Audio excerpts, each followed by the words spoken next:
समर्थकों की भीड़ और चुनावी जीत किसी के लोकप्रिय नेता होने का पैमाना है तो राजस्थान के पुराने राजपूत दिग्गज लीडरों की चिंता बढ़ जाएगी।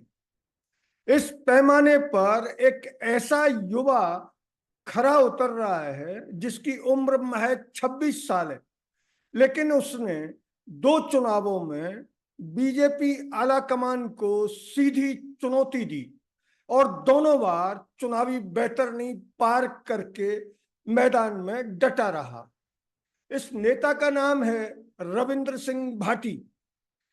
26 साल का यह नेता हाल ही राजस्थान विधानसभा चुनावों में बाड़मेर जिले के शिव विधानसभा क्षेत्र से टिकट नहीं मिलने पर निर्दलीय मैदान में उतरा और उसने बीजेपी के टिकटधारी समेत कांग्रेस और अन्य दलों के उन दिग्गजों को धूल चटा दी जो पिछले 30-35 साल से इस सीट पर कब्जा जमाए बैठे थे।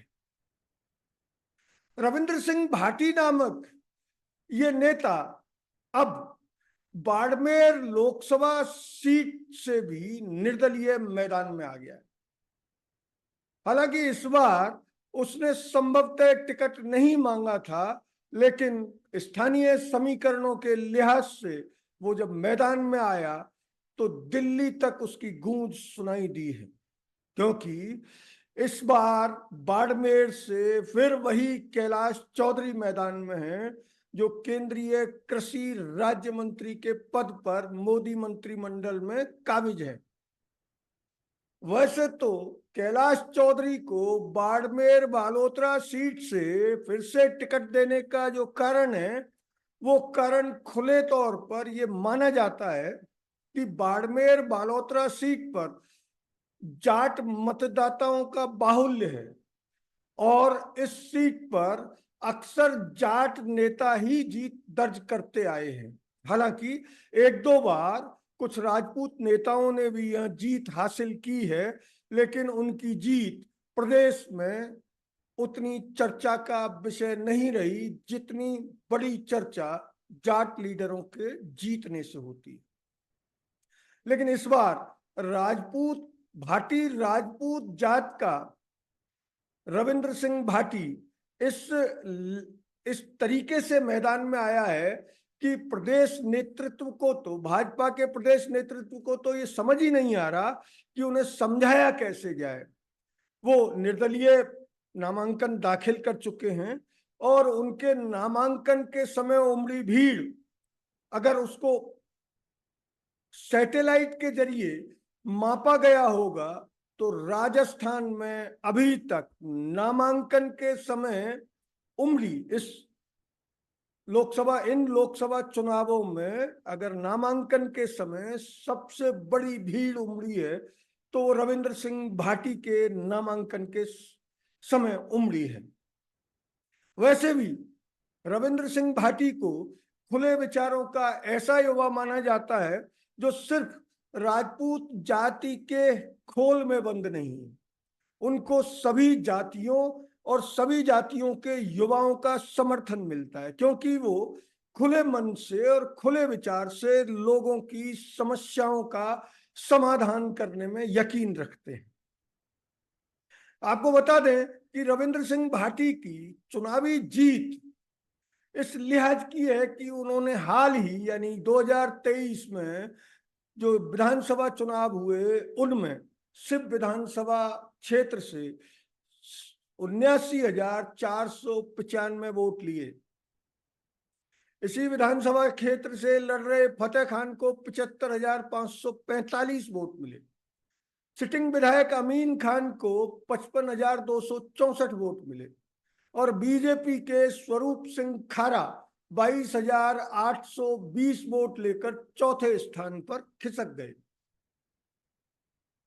शिव विधानसभा क्षेत्र से भी रविंद्र सिंह भाटी ने टिकट मांगा था, लेकिन बीजेपी ने उनकी मांग को ठुकरा दिया और अपनी धुन के पक्के भाटी मैदान में आ गए और उन्होंने बीजेपी के टिकट का फैसला करने वाले नेताओं को ये साफ कर दिया कि उनके मामले में उन्हें आगे भी सोच समझकर निर्णय लेने होंगे, अन्यथा वह उनके टिकट को फिर धराशायी कर देंगे। और इस बार वही लग रहा है, क्योंकि बीजेपी ने केंद्रीय कृषि एवं कल्याण राज्य मंत्री कैलाश चौधरी को चुनाव मैदान में उतारा है। हालांकि कांग्रेस ने हनुमान बेनीवाल की राष्ट्रीय लोकतांत्रिक पार्टी से दल बदल कर आए उम्मेदवार राम बेनीवाल को टिकट दिया है, लेकिन भाटी के मैदान में आने से मुकाबला त्रिकोणीय बन रहा है, क्योंकि भाटी के मैदान में आने से जाट वोटों का बंटवारा कैलाश चौधरी और उम्मेदवार राम बेनीवाल के बीच होगा और राजपूत वोट भाटी को मिलने की पूरी संभावना है। इसलिए माना जा रहा है कि बाड़मेर की सीट निर्दलीय रविंद्र सिंह भाटी, अगर उनके समर्थक इसी जोश के साथ मैदान में डटे रहे और चुनावी समीकरणों में कोई बड़ा फेरबदल नहीं हुआ, तो ये बिल्कुल तय माना जा रहा है कि रविंद्र सिंह भाटी लोकसभा के दरवाजे तक पहुंचकर रहेंगे। आपको बता दें कि 26 साल के रविंद्र सिंह भाटी शिक्षक पिता के बेटे हैं।